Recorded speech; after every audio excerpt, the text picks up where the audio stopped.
Donc rebonjour tout le monde, on fait la suite de notre tuto sur Electron. Donc avant qu'on se quitte, on avait ça. Donc on va essayer de modifier le menu qui est ici. Donc pour modifier le menu, alors déjà j'ai oublié un petit truc. C'est ça, voilà. Voilà, c'est écrit. En gros, il va falloir ajouter quelques petits événements pour que l'application fonctionne bien. Donc ça, en gros, c'est l'événement quand toutes les fenêtres sont fermées, on va dire que l'application égale à nul. Comme ça va couper l'appli. Si je recommence, normalement, ici on va remarquer qu'on va retourner à l'input qui nous demande. Alors, c'est pas comme ça. Ah, c'est point .kit. Excusez-moi. Point .kit. Voilà. Donc on recommence. Et donc là, voilà. Donc ici on a Process Platform Darwin, c'est pour les macOS. Parce qu'avec le dock, ils ont un autre système. En gros, quand on ferme les fenêtres, ça quitte pas vraiment l'application sur Mac. Et du coup, c'est pour ça qu'on met ça. Donc on va le copier. Ah, voilà. Ensuite, ça c'est encore... ouais, ça c'est encore pour Mac. Donc ça on s'en fout un peu. Donc voilà, notre application, elle est créée. Donc on va essayer de faire les menus maintenant. Donc pour faire un menu, il faut déjà aller dans la documentation pour voir comment ça marche. Et du coup, c'est dans menu... On va chercher menu là. Non, déjà, ce qu'il faut faire, c'est appeler const menu égale electron.menu. Et du coup, ici, on va faire menu. C'est template. From template, je sais plus trop. Menu. Voilà.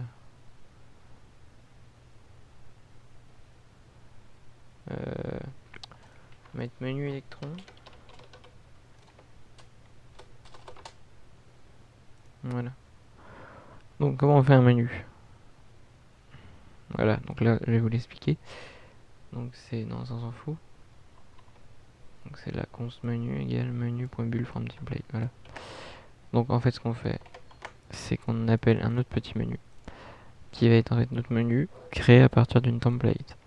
Et on va créer une template, donc template, voilà, qui est en fait une succession de tableaux et de boutons. Donc là si je fais ça, ici je mets label, je vais vous montrer à quoi ça correspond. Label de point hop, test 1. Donc si je relance mon application, voilà, donc là où j'ai un bouton test 1 qui n'a pas de rôle, mais si je lui mets un rôle de point reload par exemple, avec une virgule c'est mieux, donc ça on coupe, ça pourrait faire normalement de recharger. Donc on va mettre un S ici et on va faire reload. Voilà, on voit la différence. Et du coup ça nous permet de recharger la page. Ce qu'on peut faire aussi, c'est... donc on peut faire autant de trucs, mais on peut aussi faire des sub-menus. Donc les sub-menus, c'est... vous allez voir, c'est assez simple. C'est encore un tableau, avec dedans des labels encore. Donc là je vais faire... tac. Et du coup... alors oui. Mais non, du coup. Il faut mettre une virgule ici. Et là, on peut continuer. Test 12, 13, 14. Et du coup, là, c'est 11. Donc, hop, j'ai vu. Et là, voilà, je les ai.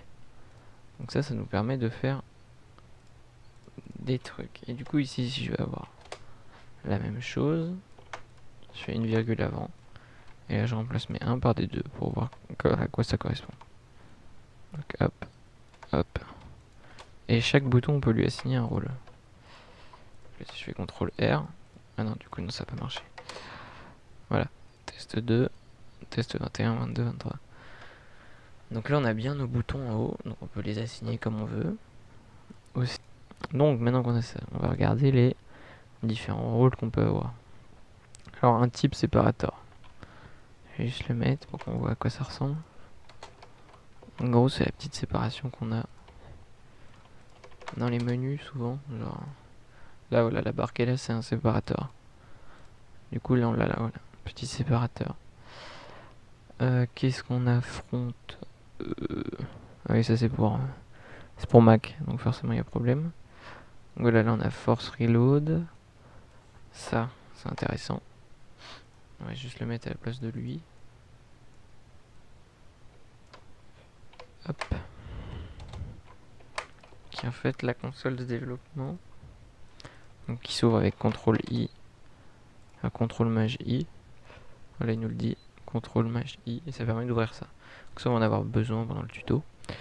Et ça va nous permettre de voir comment les trucs se réagissent. Enfin comment on fait sur le développement web quoi. Ensuite, qu'est-ce qu'on a? Zoom, on s'en fout.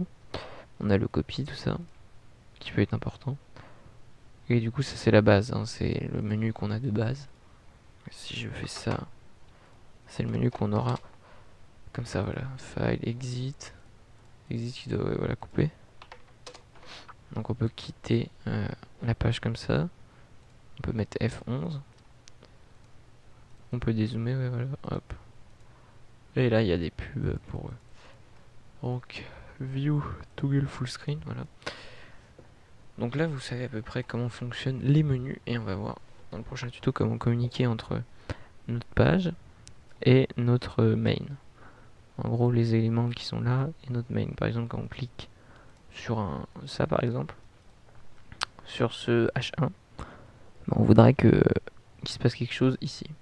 Et c'est pour ça qu'on a mis le node integration. Donc on se retrouve dans le prochain tuto.